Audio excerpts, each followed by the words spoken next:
feels really good. I mean, no matter what, I feel like a 10 is never given until it's on the scoreboard. And so, I mean, it's really satisfying again to see it up there. I just feel like coming off of last week, I tried way too hard to get that. So it was nice to just like let it happen. And so I had this weird thing going on in my head where I was like, oh no, 13 is unlucky. What if I'm stuck here forever? But we're good. We're past it now. Abby would argue that 13 is a good number. Yeah. Sure. Grace, just kind of talk about the performance tonight all around. I know last week the more veteran gymnasts didn't have some of their best, but this week you guys did. How do you kind of feel like things went? I feel like we were just more cohesive this weekend. We were really together in everything. When we were cheering, we tried to stay in close quarters and just really put all our energy towards that person going up there to compete. So I think the energy was just overall so much better, and even if there was a little bobble or mistake, like we didn't let it faze us, and we just kept going. So I think that's like the biggest difference I've noticed this week from last week. There was a lot of cheers for Jaden when she hit that vault. I mean, obviously what happened last week, that happens, but just to see something like that coming off of that, what's that like for you guys? I mean, it's amazing. She continues to just keep her head down and keep grinding and keep working. She doesn't really let the good ones stop her, and she doesn't let the bad ones stop her either. And so I'm excited to see what the rest of the season holds for her, and hopefully many more of those to come.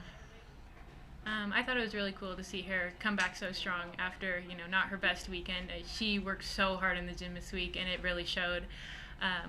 On her vault this weekend, she absolutely killed it, and you could just tell, like, going into her vault, she was so calm and confident in herself and, like, confident in the numbers she put in the gym, which was really cool to see. You guys are heading out on the road this coming week, like, for reals, not just down the street. What are you guys doing to kind of wrap your heads around that and get prepared for a very different environment than what you've kind of dealt with so far? Yeah, I mean, we kind of started doing it this week. That way we can carry it into next week and not have this foreign thing happening. That's kind of why Grace said earlier we were staying closer together, trying to create some of that external adrenaline and motivation coming from us, because we know when we travel, of course, we have people show up, but it's nothing like the home team gets the same way it is here. So that's kind of one thing, but we're also very excited to travel. It's the middle of February now, and we always enjoy going to Seattle. It's a great place, it's a great arena, and it's fun to go to, so we're excited. I know exactly what Miley said. We're just really excited to get on the road. I feel like the season officially starts when you start traveling to new places, and Washington is just such a lovely place. The girls are so nice, and it's such a good environment, so it's a really good start for our season. Grace, you went back to your beam routine that you had last season. Mm-hmm. What was the thought process behind that, and how do you feel that you have kind of settled in? Because last week Carly said, she's still trying to get used to it again. So how do you feel you've settled in? I just felt more myself this weekend. I did the gymnastics I know how to do and didn't overthink what I was doing. Like every year I try to go back to the aerial layout, but honestly at the end of the day it's whatever I'm going to feel most confident doing and go up there and hit it. And I felt like this weekend I just had that confidence, and my motto for today was cool, calm, and confident. That's all I needed to do up there. Miley, how important was it for you to shake off the bars routine to then go to beam and then to have obviously that result that you have? It's really easy to carry a bad routine into the next. I gave myself about 5 seconds. I got a drink of water, put my water bottle down. I was like, ugh. And then I was like, okay, let's go, Grace, because she was after me. And I was like, you got it, girl. And she did, of course. I mean, with everything in it, we always have people who are behind us and who are going to support us. And something I'm trying to remind myself this year is that no matter what my performance is, there are always people who are supporting me. And so I kind of just had to rely on that and not let one thing lead into another. And so kind of just wanted to do my gymnastics from then on out. Is it easier to do that now that you've been doing college gymnastics for so long? Was it harder maybe when you were a freshman to let go of those mistakes? Yeah, for sure. I mean, it's something you grow into, and something I really don't think I've had much experience with, because I mean, I just don't have many uncharacteristic mistakes. So it's something I'm still kind of learning to do, honestly, but definitely something I do better now than I did then. Another, consistent meet for us. Again, kind of hitting 3 events, still missing that 4th event all at once. But I thought that the energy with the team was excellent tonight. It was really fun to see them it felt like they truly enjoyed being out there together and being in the Huntsman. and I think that brought a lot of energy to the team. As the girls mentioned, we really focused on staying like in close proximity of each other, to kind of stay in our Utah bubble and just really stay focused on us and not get distracted by anything else, and I felt like they did an excellent job at that. Vol was an exciting rotation to open with. Not a lot of perfect sticks, but big vaults. It was great to see them going aggressive and being dynamic.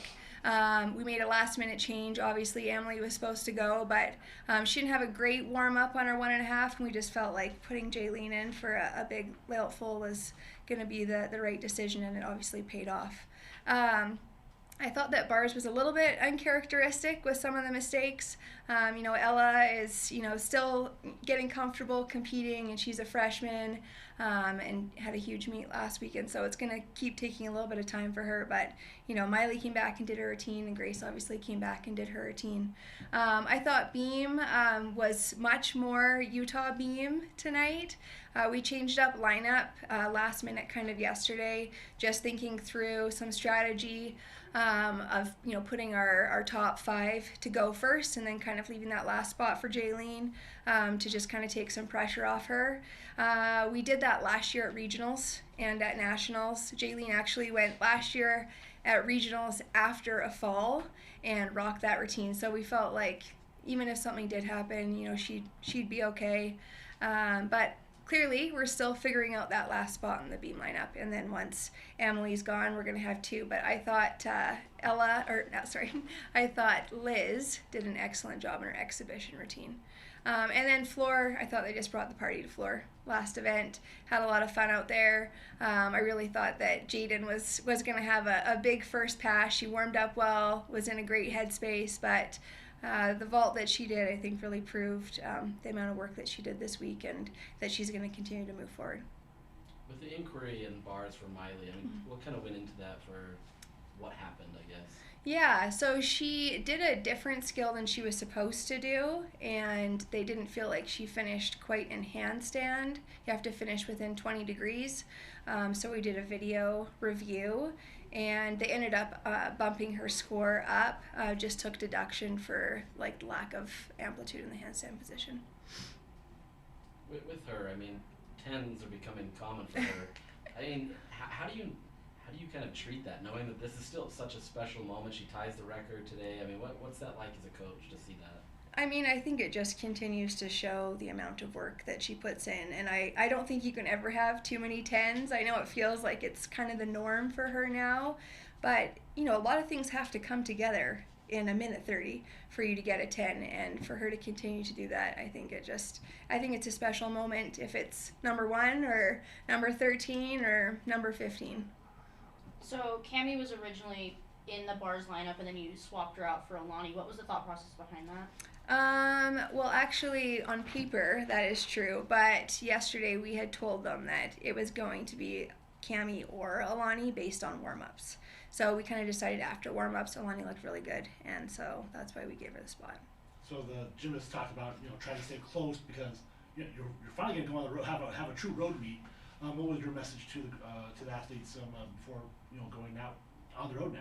Yeah, we actually practiced this on Tuesday. We did an inner squad, and we didn't just practice the routines, but we actually practiced standing together. We turned off all the music and had them kind of create their own energy, because next week on the road, we're not going to have 14,000 people there cheering us on, bringing the energy, and we're going to have to be able to create it our own. So we did intentionally practice that, and we'll probably do something similar going into next week. Historically, we haven't always done our best on the road, and so that's something we're really aiming to improve on this year. Do you think it kind of benefits you guys that you guys aren't going on aren't competing on a Friday night after traveling? You're going on a Saturday? I don't know if there's any benefit. It will just adjust our training a little bit for next week, but we definitely do get one extra day kind of practice because of that. Do you feel like your sticks were better today, and just at least the effort to be able to get them? Absolutely. I feel like even if we did take a step, we weren't just so quick to throw our hands up. We did talk about working on kind of the finesse and the finish, even if it wasn't your perfect routine, still staying in the moment, doing your stick, and then celebrating, even if it wasn't your best, still just celebrate the moment. When you substitute people in late in lineups because of warm-ups, what do you see Do you feel like that's something that you're comfortable with, just swapping in girls in and out as far as they're doing in warm-ups before? Yeah, I mean, I think there's some strategy to it, and some of the freshmen we don't know well enough yet if the way they warm up, if that's the way they're going to compete, or if they're going to do something a lot different. With our veterans, we kind of know what we're going to get, so it's a lot easier to kind of just swap someone out, like we did on ball. We knew that Jaylene was going to do her layout full, no problem. But yeah, there's definitely a lot of strategy behind it, and just depending on the person.